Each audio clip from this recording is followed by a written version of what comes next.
All right. So once again, good afternoon, everyone. Starting this point, I have started the recording. So if at all there's something that you want to go back and rewatch, you'll be able to do that.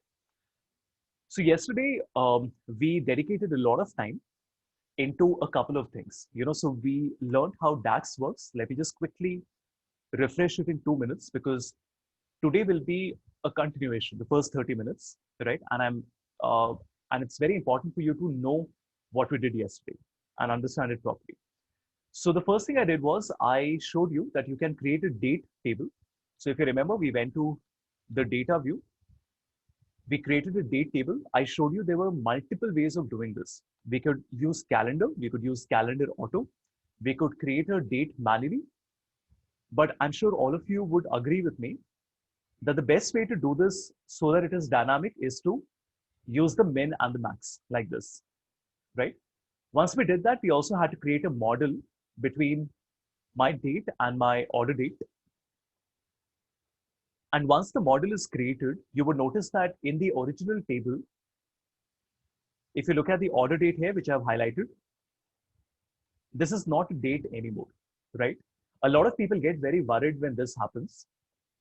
But I just want you to understand that this is a natural thing because we have connected the new table to this order date column. That's the reason now this order date is not a date. We can only use the date table as a date. Why are we doing this? Very simple. If anybody asks you, why are you making a date table? It's a one line answer. We are making a date table very simply because in my original data set, I don't have every single date with me. But in a date table, there will be no missing dates. Whether it is a public holiday, weekend, it doesn't matter. Whether the sale has happened or not. We need a chronological sequence that means from the 1st of January till the 31st of December. Once we did that, after that, I showed you that you can create different measures. So a measure has a calculator symbol on it, like this profit margin. And how did we do this? We looked at the aggregation. That means the sum of profit divided by the sum of sales. So if you ever think, but why can't we divide the profit column by the sales column? Remember, like I showed you yesterday, dividing the profit column by the sales column would not have given me the correct answer. Because if I divide my profit by sales for every single row, then it's not going to give me the correct answer. It will be very close, but it will not be exactly the same. So this was a measure that we created ourselves, which was done manually. And after that, I also showed you how you can look at new customers, right? So new customers, remember, was a quick measure. So we had not done this ourselves. We had simply right click. We went to new quick measure and here we managed to create a calculation called sales from new customer. And that's it, right? I also told you that if you want to change the sales from new customers to count, we simply change this sum to distinct count and we change the sales column into the customer ID or the customer name. Both of them will work, right? So we simply made a small change here. We made a distinct count and then customer ID. Do I recommend that you should learn every single thing in this formula? No. Believe me, if you try to do that, you will end up spending so much time and it is not worth it. You have to be smart because DAX has hundreds of formulas in it. If you start learning every one and every small thing, you will never be able to complete it. That is why I very strongly recommend learn it 20-30% so that you can modify it like I did yesterday, correct? But don't make it a target that you have to learn every single thing in the formula. That is not the right way to go about learning this, okay? And then how did I find the sales of and the count of existing customer? Very simple. This was distinct count of all the customers minus the measure that we calculated, which is the count of new customers, right? Once we're done this, then heat map is something I can skip. That's okay, right? And then we also did one more, which was my sales QOQ percentage, which was quarter over quarter change, right? This was again very simple. This requires very little effort. In a single right click, you're able to do this. Now, what I want to do today is something very different, and I want you all to pay attention to this. So I will come back to my original Excel file.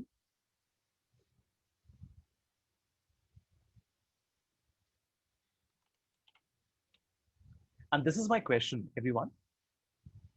What is the average of sales for all my customers? It's a standard business question, right?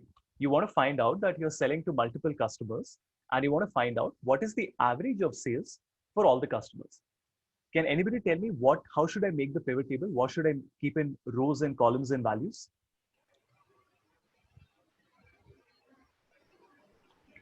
Total sales upon total number of customers. Okay, let's do it. Total number of distinct customers. Okay, this is exactly why I wanted to ask you this question. Everyone, distinct count is not available on Excel. Okay. Now, Pulkit, you said sales divided by number of customers. But try to understand, if I divide sales by number of customers, it is going to give me the average amount. I agree with you. But you know what I want to see? Please watch this, everyone. I will keep my customer name in rows. And let me say, I will keep my region in columns. Just take a moment. We are in no hurry. And let's understand what my query is. If I ask you that Central, East, South, and West are there, and I ask you what is the average, a lot of people do this. They will right click, then they will select summarize values by average, right? Can anybody tell me what does this 191 refer to? Like I have done this, right click, summarize values by average. So what does this 191 mean? Average of purchases by this particular customer. Which means that for Aaron, how many transactions were there? Can you tell me how many transactions there? No, you can't. No, you can't. How do we know the number of transactions? If I double click on this number, then it will tell me there were 3 transactions, right? And for the 3 transactions, the sum was 341, 221, and 12. And the total was 574. If I divide 574 by 3, I get my number 191. This is not what a company wants to see. You know why? Because this is averaging every single transaction. You know what I want to average? Let me undo it a few times. I want to average these numbers. What is this 574? It is not the average of Aaron. It is the total sales for Aaron. That means if I say equal to average and I select all my customers from the first record till the last record, it will give me 794.7329. And if I copy it, it will give me these numbers. Let me also remove the... Can anybody tell me what is the significance of the 795? What does this mean? What does 795 mean? It could be average per customer ticket size. Exactly. It is the average per customer, right? So when I say what is the average of sales for all my customers, when somebody said, but why can't we do this? You know, why can't we right click, summarize an average? Remember, we are not finding the average of every customer. We are finding the average of every transaction. I don't want to do that. What we want to find out here is the ticket size. That's the absolute correct term. The ticket size basically means that different customers, this is their total sum, right? 574, 40, 75, 230. If I come to the end, right, this number is the sum of all the customers. And if I divide it by the number of customers, it will give me this number, which is 795.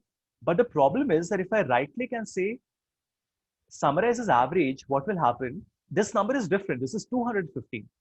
Now, why is this 215 different from this number that we were getting earlier, which is 795?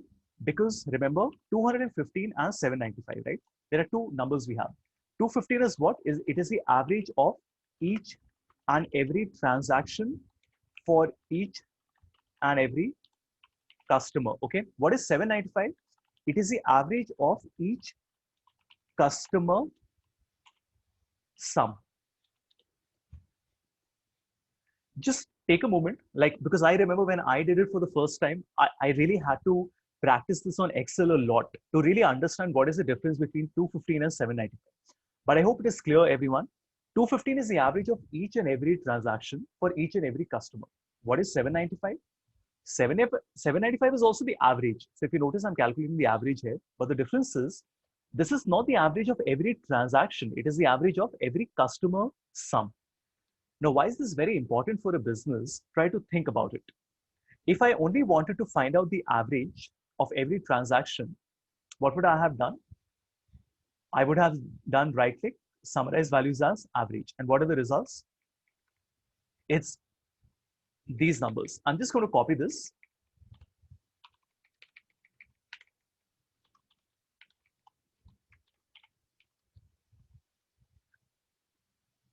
Okay. Now, does everybody see the difference? We don't need this, so I can remove this. Do you see the difference between the first row and the second row? In the second row, everybody would say that this is the best region, correct? Because in this region, the average transaction size is 241, which is the best one, the one I have highlighted in green color. But, and here's the interesting part. If you look at the average of each customer, the ticket size, then West is actually the best region, right? And this is super, super important for every business to see, because this gives a very different perspective. Do you see this? If you look at the South region, even though the average transaction size is very high, the average ticket size for the customer is actually the lowest among all the 4 regions, right? And West, which is third on the list, 241, 238, and 226, this is actually number 1, like this, right? So if you compare Central and South, their average transaction size is almost the same. 250, their average transaction size is very different, 215 and 241. But if you look at the average ticket size for every customer, it's quite close, 763 and 795. You will have to do this on your own, because when you really wrap your head around why are these two numbers being calculated, then you will understand. Okay. Let me complete the example on Power BI, and I will also now introduce Tableau, because I want to show you that this can be done on without doing all this manual work. It can be done very easily on Power BI and Tableau, but the method is very different. So I'm not closing this Excel. I just want to go back to my Power BI file, and we already have the Superstore data set with us. So we'll put a column chart. In the column chart, we will keep our sales amount and we will keep our region. Okay. Let me put the data label. Now, remember, we don't want to see these numbers. We want to see the average. So I can select my sales amount and change. So I can select my sales amount and I can make it the average. So if you notice, we get 241, 237, 225, 250. Let's just compare the numbers. South is 241, East is 237. South is 241, East is 237, correct? Same thing. Now, let me keep it on the side. Now, I also want to find out this thing, this 795, 1005, 763, and 1055. How did we do it manually? We had to write this formula manually. We can't do this automatically. Here, what we will do is we will right click on new quick measure, and we will say the calculation that I want is an average per category. The very first one, do you see this? Average per category. Now, if any of you are wondering, Havish, is this really important? Do clients need it? Let me answer it this way.